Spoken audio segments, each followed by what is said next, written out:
Hello guys, in this video I am going to show you how to enable notifications regarding flight changes in the Alaska Airlines application.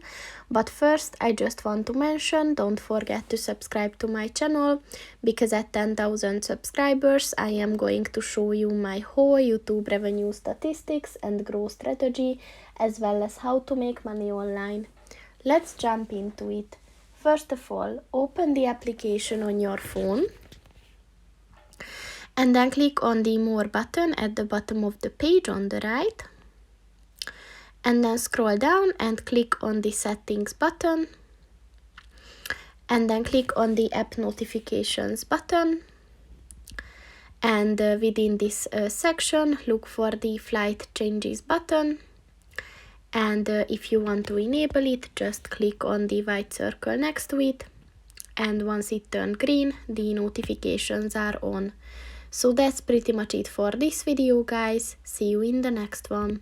Goodbye.